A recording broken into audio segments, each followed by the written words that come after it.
Assalamualaikum warahmatullahi wabarakatuh. Perkenalkan, nama saya Andre.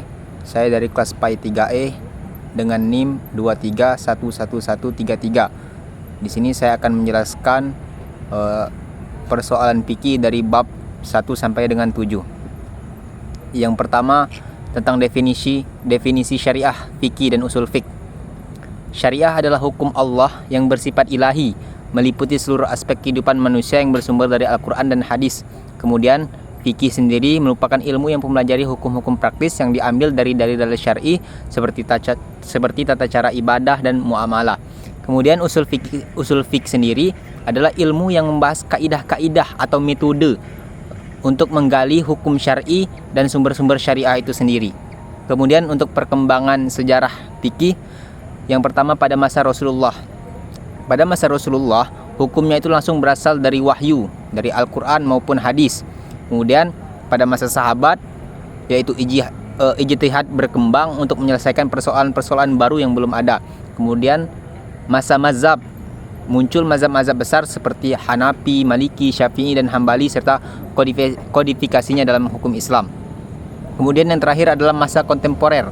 Fikih kemudian dikembangkan untuk menjawab tantangan modern seperti perbankan syariah dan biotika. Kemudian, apa sih perbedaan hubungan antara syariah, fikih dan usul fiqh? Yang pertama, syariah adalah hukum Allah yang bersifat mutlak. Kemudian fikih adalah interpretasi manusia terhadap syariah sehingga sifatnya itu dinamis. Kemudian usul fiqh adalah metodologi untuk memahami dan menggali hukum dari sumber syariah tersebut. Kemudian hubungannya, syariah menjadi dasar hukum, kemudian fikih adalah hasil dari penerapan syariah, kemudian usul fiqh sendiri adalah metode untuk menggali hukum fiqh dari syariah. Kemudian ruang lingkup fikih. Yang pertama itu ada ibadah yang mengatur hubungan manusia dengan Allah seperti sholat, zakat, puasa, haji. Kemudian ada muamalah seperti hukum sosial, ekonomi, jual beli, hutang piutang ataupun warisan. Kemudian ada fikih munakahat atau hukum keluarga seperti pernikahan, perceraian. Kemudian ada lagi fikih jinayah, yaitu hukum pidana, hukuman zina dan pencurian. Yang terakhir ada siasah, hukum kenegaraan dan politik. Kemudian tujuan dan kegunaan ilmu fikih ialah untuk memahami hukum Islam, untuk menjalankan ibadah dan kehidupan sesuai syariat. Kemudian untuk membimbing umat Islam dalam menyelesaikan persoalan hukum Islam yang ada. Kemudian kegunaannya ialah menjadi pedoman dalam kehidupan pribadi, keluarga maupun masyarakat. Kemudian membantu memahami dan mengatasi persoalan-persoalan modern dengan nilai-nilai Islam.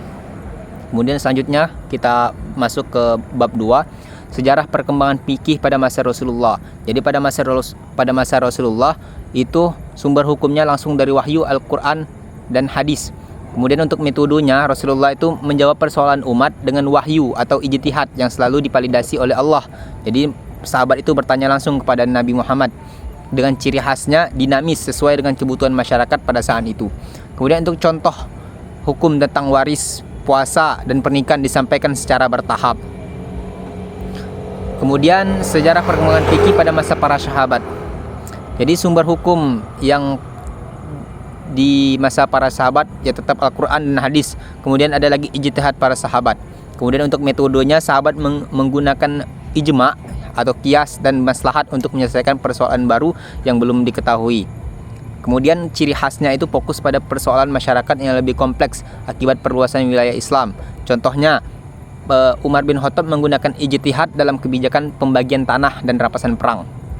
Kemudian sejarah perkembangan fikih pada masa mazhab Imam fikih. Yang pertama masa kodifikasi. Hukum fikih disusun secara sistematis oleh para imam mazhab besar. Mazhab yang terkenal diantaranya adalah Hanafi, Maliki, Syafi'i dan Hambali. Kemudian ciri khasnya pendekatan metodologis usul fiqh dikembangkan untuk menggali hukum syar'i. Contoh, Imam Syafi'i menyusun Ar-Risalah, kitab pertama tentang usul fiqh. Kemudian sejarah perkembangan fikih pada masa kontemporer. Fikih berkembang untuk menjawab persoalan modern seperti teknologi, keuangan syariah, dan biotika. Kemudian metodenya itu menggunakan maqasid syariah, tujuan hukum Islam, dan pendekatan maslahat lebih diutamakan. Contohnya, fatwa tentang transpalasi organ, fintech syariah, dan hukum terkait kecerdasan buatan. Lembaga seperti Majelis Ulama Indonesia atau MUI, Majma' Fikih Islami, dan lainnya. Kemudian kita akan masuk ke bab 3, yaitu tentang toharo. Pengertian toharo dan dalil-dalilnya. Toharo secara bahasa berarti bersuci, sedangkan secara istilah adalah tindakan yang membersihkan diri dari hadas besar atau kecil, najis untuk memenuhi syarat sahnya ibadah. Kemudian dalil-dalil tentang toharo diantaranya ialah innallaha yuhibbut tawabina wa yuhibbul mutatahhirin. Sesungguhnya Allah menyukai orang-orang yang bertobat dan menyukai orang-orang yang mensucikan diri. Quran surah Al-Baqarah ayat 222. Kemudian yang kedua adalah jenis dan macam-macam air. Yang pertama ada air yang suci dan mensucikan. Air yang mensuci dan mensucikan ini adalah air yang murni dan dapat digunakan untuk bersuci, seperti air hujan, air sumur, air laut, ataupun air dari mata air. Kemudian air suci tetapi tidak mensucikan. Air suci yang tidak mensucikan ini adalah air yang bercampur dengan zat suci sehingga berubah sifatnya, rasa, warna, ataupun bau, seperti air teh ataupun air kopi. Kemudian ada lagi air najis, yaitu air yang tercemar najis sehingga mengubah sifat asli dari air tersebut, tidak dapat digunakan untuk bersuci. Kemudian urgensi tayamum, wudu dan mandi wajib serta tata caranya. Pertama, wudu. Syarat sah salat dan ibadah itu yang memerlukan kesucian. Jadi wudu ini merupakan syarat sahnya salat. Kemudian ada lagi mandi wajib, membersihkan diri dari hadas besar untuk sahnya ibadah. Kemudian ada lagi tayamum, alternatif bersuci ketika tidak ada air atau dalam kondisi tertentu seperti sakit ataupun sedang dalam perjalanan. Kemudian untuk wudu, tata caranya itu yang pertama ialah kita niat, kemudian membasuh tangan, kumur-kumur, lalu membersihkan hidung, kemudian kita membasuh wajah kita 3 kali, membasuh tangan hingga siku, mengusap kepala, kemudian membasuh telinga dan membasuh kaki hingga mata kaki berurutan. Kemudian membaca doa setelah wudu. Kemudian untuk mandi wajib sendiri, yaitu kita membaca niat mandi wajib, kemudian membasuh najis atau menghilangkan najis, kemudian kita berwudu seperti untuk sholat, kemudian kita mengguyurkan kepala 3 kali, kemudian meratakan air ke seluruh tubuh. Kemudian yang terakhir adalah niat tayamum. Tentang tayamum, yang pertama itu adalah niat, yang kedua ialah menepuk debu hingga bersih kedua tangan, jadi debunya itu bisa jatuh. Nah, sisa-sisa yang di tangan ini digunakan untuk mengusap wajah, kemudian ambil lagi untuk mengusap daripada tangan hingga pergelangan tangan kita. Yang keempat ada hal-hal yang membatalkan wudhu dan tayamum. Yang membatalkan wudhu diantaranya ialah keluar sesuatu dari kubul ataupun dubur, seperti air kecil, buang air besar maupun kentut. Hingga yang kedua ialah hilang akal karena tidur ataupun mabuk ataupun pingsan. Kemudian menyentuh kemaluan dengan syahwat tanpa penghalang yang disentuh dengan telapak tangan. Kemudian keluar najis lain seperti darah atau muntah dengan jumlah yang besar. Kemudian yang selanjutnya ialah hal yang membatalkan tayamum. Hal-hal yang membatalkan tayamum ini sama dengan hal-hal yang membatalkan wudu. Kemudian menemukan air setelah tayamum atau melihat air, kemudian hilangnya sebab diperbolehkan tayamum seperti sakit atau ketiadaan air. Kemudian kita ke bab selanjutnya, yaitu pengertian sholat ya, tentang sholat. Sholat ini merupakan adalah ibadah wajib yang terdiri dari perkataan dan perbuatan tertentu, dimulai dengan takbir dan diakhiri dengan salam. Dalil tentang sholat sendiri. Kemudian untuk dalil-dalil tentang sholat diantaranya ada di Quran surah An-Nisa ayat 103. Innas salata kanat alal mu'minina kitabam mauquta. Sesungguhnya salat itu adalah kewajiban yang ditentukan waktunya atas orang-orang yang beriman. Kemudian syarat sah salat yang pertama itu Islam. Salat hanya diwajibkan bagi muslim, jadi untuk non muslim itu tidak diwajibkan. Yang kedua ialah berakal, tidak wajib bagi orang gila. Kemudian balik, tidak wajib bagi anak kecil, berarti balik ini sudah dewasa. Kemudian suci dari hadas besar dan kecil. Jadi suci dari hadas kecil tadi maksudnya kita harus berwudu ataupun mandi wajib. Kemudian menutup aurat. Jadi laki-laki untuk auratnya itu dari pusar hingga lutut. Kemudian untuk perempuan seluruh bagian tubuh kecuali wajah dan telapak tangan. Kemudian masuk waktu sholat tidak sah dilakukan di luar waktunya. Kemudian menghadap kiblat kecuali dalam kondisi tertentu seperti darurat. Kemudian yang ketiga ialah macam-macam solat fardu dan cara pelaksanaannya. Macam-macam solat fardu itu seperti solat subuh 2 rakaat, zuhur 4 rakaat, asar 4 rakaat, kemudian maghrib 3 rakaat, kemudian ada lagi isya 4 rakaat. Untuk tata cara pelaksanaan, yang pertama kita niatkan dalam hati, kemudian takbiratul ihram, membaca doa iftitah, kemudian lanjut lagi membaca surah Al-Fatihah, dan dilanjutkan membaca surah-surah pendek ataupun surah-surah ayat-ayat dalam Al-Quran. Kemudian yang selanjutnya ialah ruku dengan tumak ninah, i'tidal dengan tumak ninah, sujud dengan tumak ninah, kemudian duduk di antara dua sujud, kemudian tasyahud awal jika ada dan tasyahud akhir, kemudian salam. Kemudian yang selanjutnya ialah macam-macam sholat sunnah dan tata caranya. Sholat sunnah di antaranya ialah sholat sunnah muakkad seperti sholat sunnah rawatib, sholat sunnah sebelum atau sesudah sholat fardu, contoh 2 rakaat sebelum subuh misalnya. Kemudian ada lagi sholat tahajud dilakukan malam hari setelah tidur minimal 2 rakaat. Kemudian ada lagi sholat duha dilakukan pagi hari minimal 2 rakaat maksimal 12 rakaat. Kemudian ada lagi sholat witir atau sholat ganjil sebagai penutup sholat malam kita, yaitu minimal 1 rakaat. Kemudian ada lagi sholat sunnah ghairu muakkad seperti sholat sunnah tasbih. Kemudian ada lagi sholat sunnah tahiyatul masjid. Kemudian tata cara pelaksanaannya ialah niat di dalam hati, kemudian melaksanakan rukun sholat seperti sholat fardu, tetapi jumlah rakaat dan waktu itu menyesuaikan daripada sholat-sholat sunnahnya. Yang selanjutnya adalah sholat jamak dan qashar. Pengertian jamak ini ialah menggabungkan 2 sholat dalam satu waktu seperti zuhur dengan asar, maghrib dengan isya.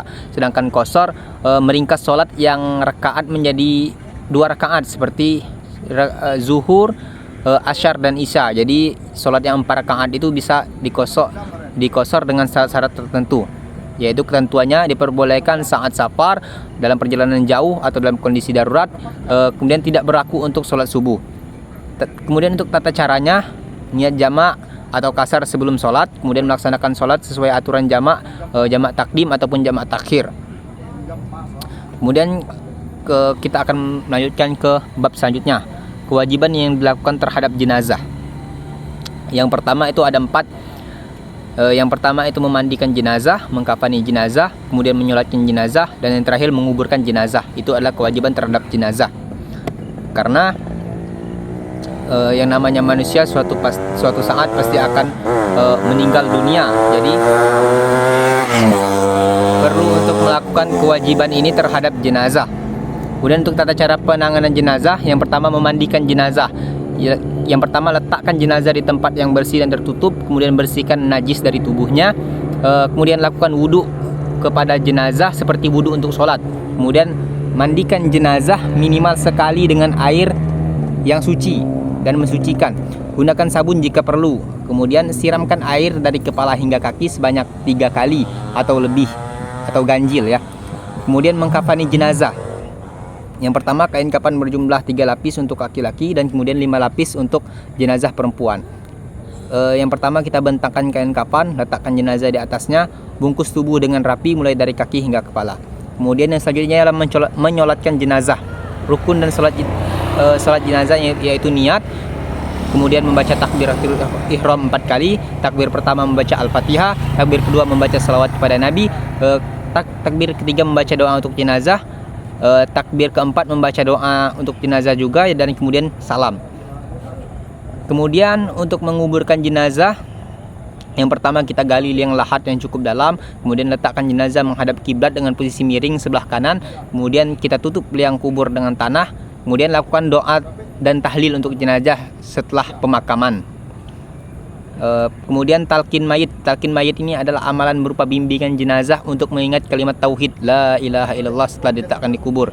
Tata cara talqin dilakukan setelah jenazah dikuburkan, biasanya dengan membacakan kalimat syahadat dan pengingat terhadap pernyataan malaikat munkar dan nakir. Kemudian yang selanjutnya kita akan membahas tentang puasa.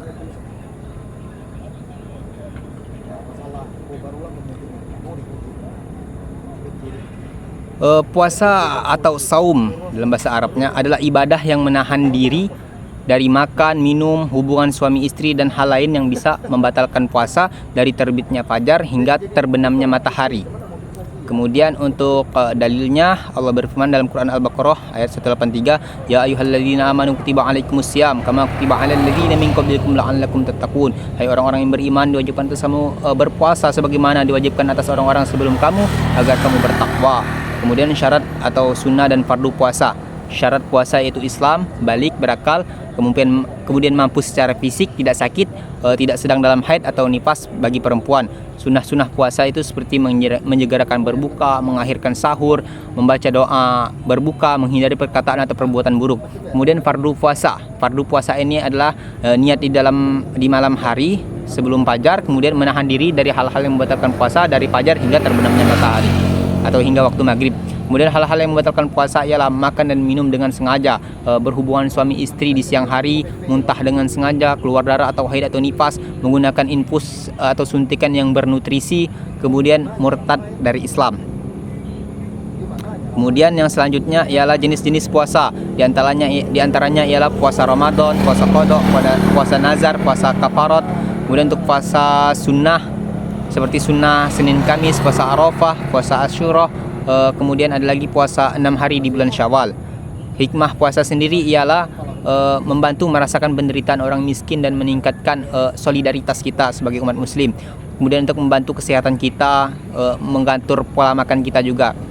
Kemudian yang selanjutnya ialah bab terakhir, yaitu macam tentang zakat. Zakat sendiri adalah harta yang diwajibkan dikeluarkan oleh seorang muslim untuk diberikan kepada yang berhak menerimanya sebagai bentuk penyucian harta dan memenuhi kewajiban agama. Kemudian jenis atau macam-macam zakat, diantaranya zakat fitrah dibayar pada bulan Ramadan hingga sebelum sholat Idul Fitri. Kemudian ada lagi zakat mal, harta yang mencapai nisab dan haul seperti emas, perak, hasil pertanian dan perdagangan dan lainnya. Karena di dalam hadis dijelaskan bunyal islamu ala khamsin syahadatu alla ilaha illallah wa anna muhammadar rasulullah wa iqamis sholati wa itaiz zakah. Jadi orang Islam itu membayar zakat. Kemudian benda-benda yang wajib dizakati seperti hasil pertanian, padi, gandum, kurma dan hasil bumi lainnya. Ada juga binatang ternak, unta, sapi, kambing ataupun domba. Kemudian ada lagi emas dan perak. Kemudian lagi harta perdagangan seperti barang dagangan atau aset usaha. Kemudian ada lagi zakat hasil tambang atau harta karun atau barang temuan. Kemudian untuk kadar pembayar zakat itu zakat fitrah sekitar 2,5 kg dari makanan pokok. Untuk zakat mal, emas atau perak 2,5% dari total harta. Kemudian hasil pertanian itu 5%, irigasi alami atau 10% irigasi untuk irigasi buatan. Kemudian untuk binatang ternak jumlah tertentu sesuai nisab, misalnya kambing 40 ekor sama dengan 1 ekor kambing. Untuk perdagangan 2,5% dari keuntungan bersih. Kemudian pihak yang berhak menerima zakat diantaranya ialah orang fakir, orang miskin, amil zakat, orang mu'alab, rikob, kemudian nogorim, orang yang fisabilillah atau yang berjuang di jalan Allah, kemudian ibnu sabil, musafir yang kehabisan bekal. Mungkin sekian yang dapat saya sampaikan, lebih dan kurang saya mohon maaf. Pada Allah saya mohon ampun. Assalamualaikum warahmatullahi wabarakatuh.